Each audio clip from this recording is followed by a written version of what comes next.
Questa è la Serie B-Win. Amici della Serie B-Win, un saluto da Ricky Buscaglia, benvenuti al picco, benvenuti a Spezia Verona, match che per una lunghissima serie di motivi non lascia indifferenti nessuno.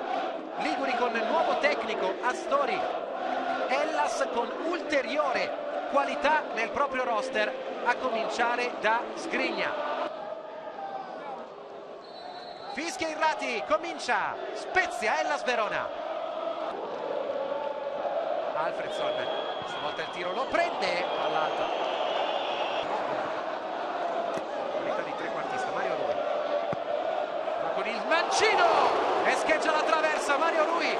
Solo in faccia per Rafael che ha perso contatto visivo con il pallone.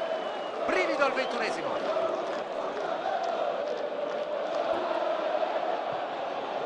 Che arriva da destra e taglio sul primo palo di San Marco che non trova la porta. Porcari di Gennaro al volo, splendida azione, tiro di Sansovini deviato. Tutta la corsa del compagno per liberare Alfredson che la mette sul secondo palo, schiaccia di testa Gomez e Caccia, manca tappina, porta vuota. Palla gol clamorosa per l'Hellas Verona. Gennaro, palla interna, cerca di girarsi Sansovini, evita la conclusione da fuori con il piatto, ci ha provato Porcari, palla alta. Eccolo pescato in tribuna Mandorlini, mai dimenticato. Il primo cambio quindi è per Astori, fuori Di Gennaro che secondo me ha avuto problemi fisici. Adesso ci sono due punte di peso e San Marco, potenziale unico trequartista. Fischia Irrati, comincia il secondo tempo.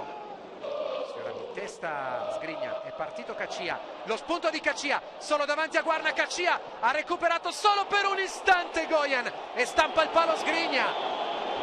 Palo di Sgrigna in apertura di ripresa.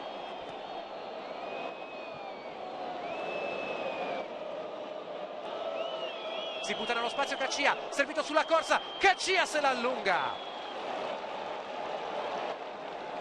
Colpo di tacco di Gomez a lasciare sul posto Garofalo, palla in mezzo, gira ancora Caccia e gira alto. In 60 secondi, due palle gol.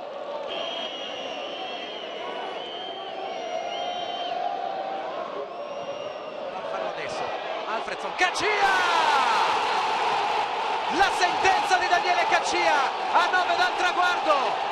Stavamo dicendo delle difficoltà del Verona nel trovare spazio, ma con Alfredson e Caccia basta un solo pallone pulito, ben giocato, realizza Caccia, 14 in campionato. Verona vicino a prendersi 3 punti. Porcari, palla nel mucchio, schiaccia di testa Bovo, la tiene lì Rafael. Caccia non riesce al colpo di tacco, ma finisce qui Daniele Caccia, il suo colpo di testa vale 3 punti per il Verona.